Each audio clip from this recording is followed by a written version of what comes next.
What is the scariest, creepiest thing that has happened to you when you were home alone?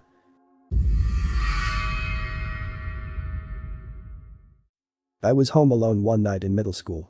I was in my room, which is right above our kitchen, watching TV. I had already shut all of the lights off downstairs cause I was eventually going to fall asleep and didn't want to get yelled at for leaving the lights on. So I am laying in my bed. The family dog, a Chesapeake Bay Retriever, was lying next to me when I hear cabinet doors open and shut. It wasn't like they all opened at once and then shut, but more like one after another for a few seconds. I freeze and look at the dog, who at this point was an old lady who perked up and looked at me. I peek out my window that overlooks our driveway and didn't see anything. Now I didn't think anyone was in the house because well, the dog was lazy as fuck. She was a great guard dog and she would have responded if the door opened or whatever. So after a few seconds the dog gets up and starts moving towards the stairs and I decide to follow, fully confident that if anyone was down there she would scare them. I grab my softball bat and my cell phone and follow her downstairs. As we come downstairs I notice the lights are on in the kitchen and I dial 911 because I know I shut the lights off prior to going upstairs. When we get in the kitchen all the cabinet doors were open, which was obviously not how I left it. That's when I noticed that the door was still locked, so I thought whatever did this was still in the house. So I quickly ran upstairs to my parents' closet and called my parents and told them what's up. They came home and obviously didn't find anyone or any trace of anyone being in the house. We still do not know why the light was on and cabinet doors were open, but we had some other paranormal-like occurrence happen around that time, so we chalked it up to the household ghost. I was home alone when I was like 9 or 10. Whichever you are, in 5th grade. It was literally the second day my mother allowed me to just walk home from school rather than stay at daycare. Phone rings. Voice on the other end asks for David. I tell them sorry, wrong number. As a weird but relevant aside, we got constant wrong numbers when I was a kid because our home phone line was one digit off from H&R Block. Tax prep service, so I had developed a sort of standard cadence to wrong number calls. It almost always went, H&R Block. Sorry, wrong number. Oh, I'm sorry. That's okay. So I'm on the line, waiting for him to say, oh, I'm sorry. Instead, he starts yelling that he needs to speak to David. He knows David is there. I tell him I have 2 Uncle Davids, but neither are there. The guy starts cursing and ranting in what, in hindsight, was pretty clearly driven by meth. So I'm already pretty spooked, having never really encountered a fully crazy person in my life, and then he starts describing my house. He starts telling me that it's white with brick pillars on the green porch, red doors, and with a white dog in the backyard. He concludes the call with, I know you're lying, and I'm gonna come get your ass. In the next 30 seconds, I rush to get a knife in the kitchen, call my mom, and look frantically out the front of my house. Then there is a banging and kicking at the door. I screamed at a pitch I didn't realize I could, and I ran into the bathroom, only locking door, and stayed there until my mom got home.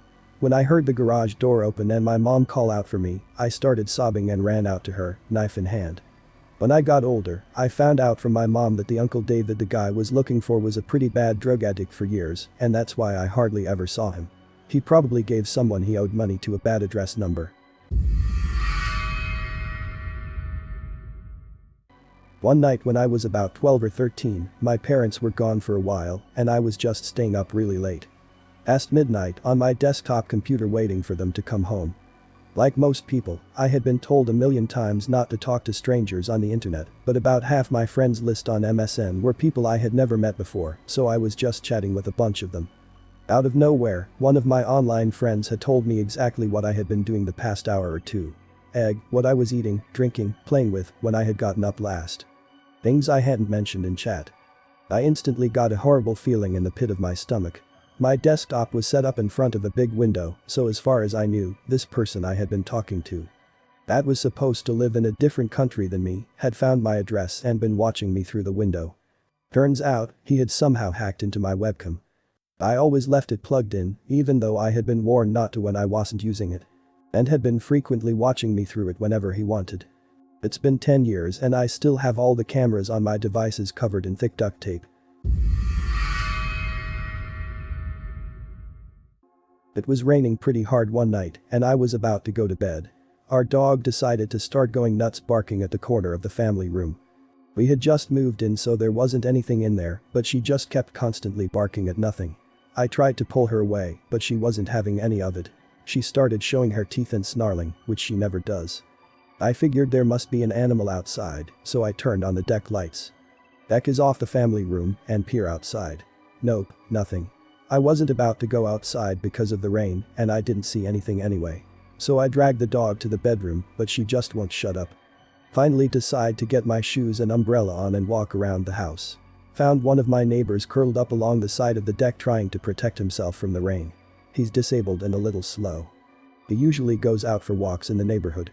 He got caught in the rain and couldn't find his house. If my dog hadn't gone nuts, he might have been out there all night, and who knows what could have happened. I used to have 2 black cats. I only have 1 now, but I digress. I'm a very quiet person. I don't speak to my neighbors or coworkers because I don't like anyone to know where I am, what I'm doing. I usually go to bed pretty early, like 9 to 10. Apartment top floor. I'm awakened by someone banging on my door. It's about 1 a.m, so I'm terrified. Female. Live alone. I finally stop shaking and look out the peephole, and I see a large lady in medical scrubs on her phone. I can hear her through the door without even trying. On the phone, yelling. The I'ma be right there, but I need to get my goddamn cat back, and this bitch have him. I seen him in there.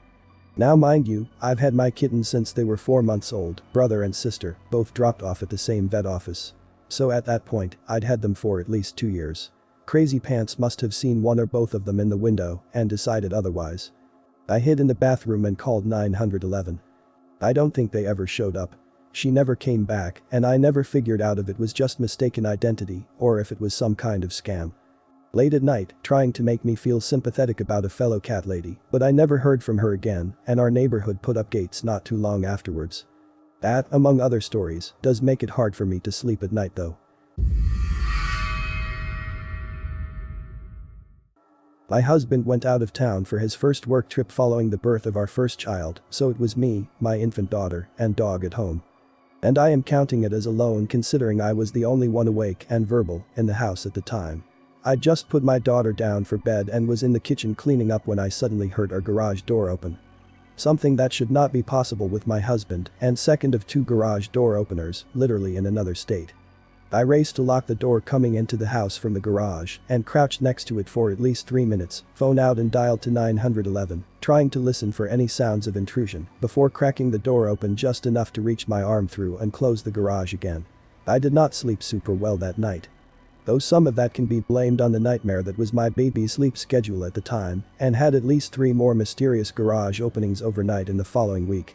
It turns out that when I'd paired a spare garage door opener the day prior, one of our neighbors was arriving home and just so happened to use their opener at the exact moment I pressed the link button in our garage. It took me an absurd amount of time to make the connection because they honestly don't go in and out of their house very frequently. In any case, that first instance had me acting out parts of a home intrusion scene in a horror movie.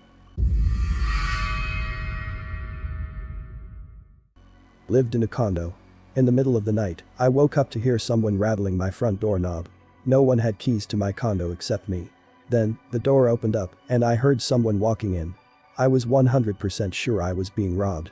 Fight or flight kicked in and I flew out of bed and ran toward the front door screaming, "Get out of here." Which came out as complete gibberish as I had been sound asleep about 30 seconds prior and now had crazy adrenaline pumping through my veins.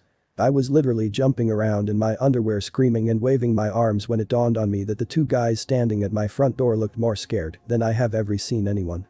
One of the guys held out some keys. His hands were visibly shaking and said something to the effect of his friend had given him the keys to his place and said he could stay there while he was out of town. Turns out the friend lived directly above me and these guys went to the wrong floor.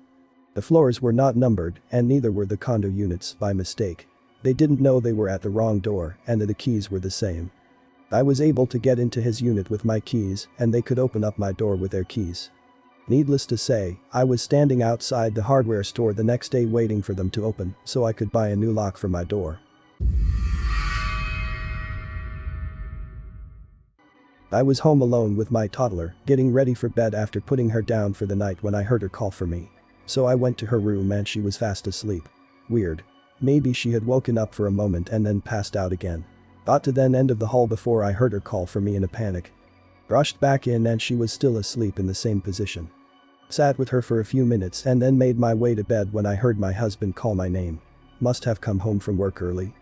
So I go to him but he's not there. Call him and confirm he's still at work and decide I must have hear a neighbor or something. Crawl into bed and hear my husband call for me again and then continue talking as if he's having a conversation with someone. Then hear my child calling me again and rush into her room. Still asleep. This goes on for a while until I decide I must really need some sleep and go back to bed with the lights on. Too freaked out to sleep, I was staring at a picture hanging on the wall when it disappeared. Like the wall just ate it. Look at another wall hanging and the same thing happens. They would reappear when I looked away and then be eaten by the wall again when I look directly at them. Decide I'm officially an insane person and call husband to come home. Fall asleep eventually and wake up and everything is normal, except my heart rate can't decide on a pace, swinging up and down between 30s to 180s. Head into the hospital and I'm having a hypertensive crisis. Turns out it was the beta blockers I'd started recently. Nobody had heard of that reaction so they kept me for a couple days until my numbers stabilized. No hallucinations after the first night other than hearing dogs bark randomly for a couple days. Not good times. Rented a cheap bi-level duplex in a bad neighborhood for 3.5 years so that I could save up money to buy a house. First thing I did after unpacking from moving in was bolster security. I changed a deadbolt on the front door and installed a locking doorknob in place of the crusty non-locking one that was there.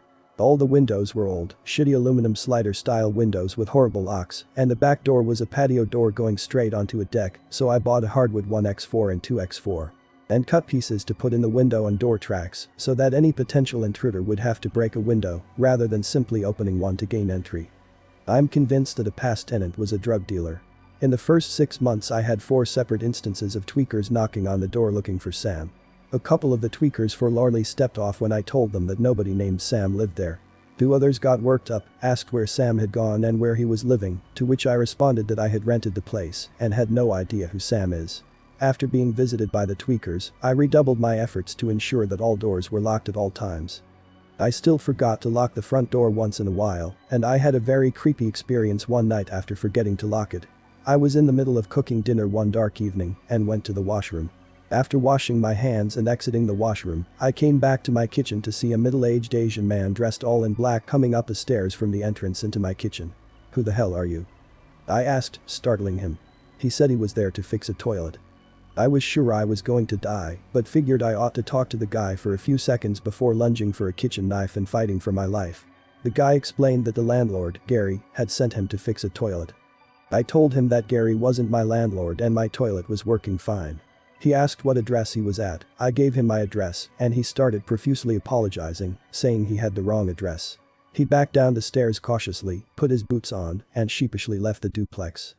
I'm still not sure if he was looking for Sam to square up some unpaid drug debts and left when he realized that Sam wasn't there, if he was looking for a woman to prey on, found me instead, and reconsidered his insidious plan. Or if he really was just some poor sap who walked into a stranger's house while on a mission to fix a toilet for Gary, but I never mistakenly left the door at that place unlocked again. I wasn't at home, I was working the night shift at a nursing home. I'm an RN, now disabled. It was just me and a CNA and we were the only staff in the Alzheimer's unit. She had the TV on some stupid show about hauntings in America. She looks at me and says, "You'd think nursing homes would be haunted a lot because so many people die here." I just gave her a look and told her to shut up, this place is creepy enough at night. We go to do rounds on a resident who was in the process of passing. She was on hospice and her family was aware. I checked on her every 15 minutes because I didn't want her to be in pain and to see if she was in distress. At this time, she wasn't in distress, but it was obvious she wasn't going to last much longer. Her family lived across the country and had requested not to be called past 9 p.m. So, I stayed with her and held her hand and read to her from the Bible as she was a devout Catholic. After all of the aftercare was finished. The CNA and I had been in the room for 15 minutes, I left to call the funeral home and all of that. I'd barely dialed the phone number when the CNA came running down the hallway and said, "She's breathing again. I don't know what to do." She was obviously freaked and her face was pale. I went to the resident's room and she was definitely breathing. I checked vital signs and though everything was much lower than normal levels, they were there. I checked them several times after she passed and there had been no blood pressure, no pulse, no anything. She lived for another 5 years and claimed she'd had God. This is the creepiest thing that has ever happened to me. I was 15. My mom was out for the night and I was home studying. I had my headphones on so I could listen to music while I was working. I guess it was around 9ish, my pencil rolled off the table, so I bent down to pick it up, and as I did, I looked toward the front door. The doorknob was turning slowly, back and forth. Now, it's an old house and the doorknob is old, but I know the way it unlocked from the outside, and with the key in, the knob only turns one way. I moved to the kitchen and called 911, almost eerily calm, and told them my name, address, that I was home alone, and someone was trying to come through my front door. Dispatch stayed on the line with me and said they were routing a helicopter to fly over. Did I have a dog? I did, and she told me to call the dog to the back door and then open the door and bring the dog in because they were going to use infrared on the backyard. I asked if that was safe, what if he was in the backyard? Her advice was to scream and she would notify the police en route that an assault was in progress. So I called my poor little cocker spaniel to the door and pretty much threw him over my shoulder into the house before slamming and locking the door. Not much good it would do, that door had a single hung window in it. There was a large window next to it and a huge picture window in the living room. If someone wanted in, that deadbolt wasn't stopping much. Once I had the dog in, she told me she was going to hang up and call back in 5 minutes. In that 5 minutes, I was to call the place my mom was and get her to come home. I called, she was playing darts, so I told them to give the phone to her boyfriend and I told him what was going on. Apparently, he walked up to where my mom was playing, grabbed her and walked out of the bar. When the dispatcher called back, she gave me the names, descriptions and badge numbers of the responding officers and that she had informed them they were to hold their badges to the front window before the door would be unlocked for them. They showed up, showed me badges and I opened the door. My mom was less than 5 minutes behind them, which considering SoCal traffic means her boyfriend broke a number of traffic laws to get there. That's when the police showed us the cigarette butts and footprints by the front window and the kitchen window and the mud scraped off on the top of the gate that separated our front and backyards. Apparently, he had been watching me through the windows for quite a while before deciding to break in. I had just moved into my first apartment. It was around 8:30 p.m. and I heard the doorknob moving like someone was putting a key in it and turning and knocking. At first I got really excited that my then boyfriend was home, but then realized it was only 8:30 and he was due home from work around 10:30. So I looked out the kitchen window and didn't see his car or anyone's car. I had no parked outside. That's when I panicked. The doorknob kept moving for a few more seconds and then stopped. A few minutes later they had some piece of metal they were sticking between the door trying to open the door. I freaked out at that point and locked myself in the bathroom with a knife and called 911. They tried to pry the door open for about 3 minutes before they stopped. The police surveillanced the area and found an elderly man roaming around with a knife and a crowbar. He used to live in that apartment and he wanted his stuff back that we stole when we moved in. I was told he was really delusional. I'm so thankful and glad I didn't answer the door once I realized it was no one I knew. To this day my heart stops when someone knocks on my door. When I was about 11 years old I was home alone one day over the summer, enjoying a bag of Skittles and watching TV. I tossed a bunch of them into my mouth and made them into a sort of ball, then something made me laugh and I ended up swallowing it. The bowl wasn't huge, but it was big enough to get stuck in my throat and causing me to be unable to breathe. It was terrifying because nobody was home to help me and I started to panic. I remembered some cartoon or TV show where a character was choking and slammed their stomach into a chair to get it to pop out, so I started throwing myself into the side of this recliner we had, and even though I probably wasn't doing it completely right, it actually worked and the Skittle ball popped out. It was still one of the most terrifying minutes of my life because I thought I was going to die and very well could have. It's still one of my biggest fears about living alone, is choking when I'm eating something too fast and not being found until days later.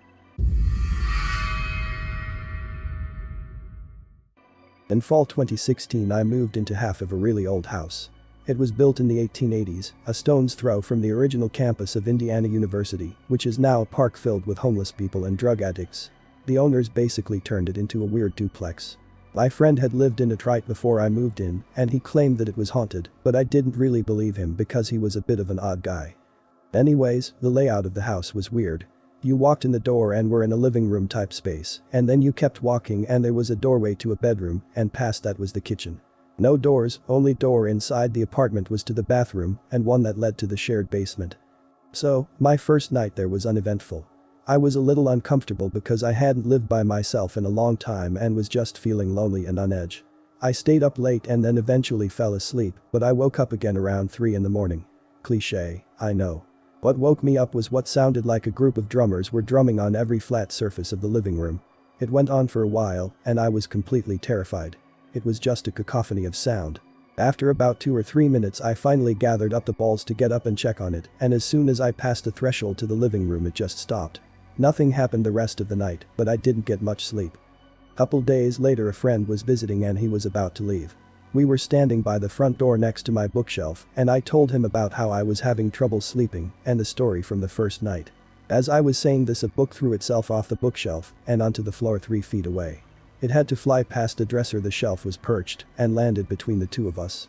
He just gave me a creeped out look and said he had to go. I don't blame him. Eventually I asked the guy in the other half what was up, as he had lived there for 8 years. He told me that no one stayed longer than a year and they all reported the same shit. For whatever reason, he said nothing ever happened on his side. Those make sense, but there it is. Some of my other stories. Alright, so a lot of what happened was really small stuff. You would just hear stuff shuffling around in the room you weren't in. The light to the shared basement would randomly come on at night, even when the neighbor was traveling. Sometimes I would feel something get into my bed, like a cat, and nothing was there. Even after I ended up with a pair of cats. I had a lot, and I mean a lot, of nightmares there. That was the bulk of it, but I have 2 stories that were more notable, and here they are. So the first one isn't that long, but once again I was woken up sometime in the middle of the night to a loud crashing sound. So, in the living room there was an old electric organ with about 6 inches of clearance from the wall. I stashed a folding chair like you would buy at IKEA in between the organ and the wall. The crashing sound was the folding chair being unfolded and slammed into the middle of the room. By this point I already had the cats, and they were just sitting there staring at it when I came into the room. Second, I will admit, has a conventional explanation that I actually find much scarier than if it were paranormal. So, at some point I reconnected with an old friend who had moved home from California when his dad got cancer. He ended up living with me, which was not ideal because, as I said earlier, there were no doors. No privacy, but we became close friends. Being poor, we made it work. So, he ended up dating this girl who lived about 3 blocks down the road and would often leave and sleep over there. I got him a job where I worked 9-5 and we would alternate driving to work in the mornings. Anyways, one night he is over at the girl's house spending the night and I went to bed. Sometime in the night, he came back home and he went to the bathroom, which was in my room. Remember, no doors, so he had to walk past my bed to use the toilet. I wake up, Hess in there taking a piss, and I can see the light on under the door. When Hess done and turns the light off, unusual, and lays down to sleep on the couch like usual. It was winter, and the cats had been escaping and coming back late at night, and one of them had been outside earlier, so I wondered if he had come in with my roommate, and if not, if he would have seen him come home and be waiting at the door. So, I decided to get up and check. I got to the door, open it, no Luke. I closed the door, and he is sitting right there by my feet with his sister. Okay, I look at the couch, Rumi is already fast asleep as usual. All is good, I go back to sleep. I wake up in the morning and Rumi is gone. I go about my routine and step out to smoke a cigarette while my car warms up.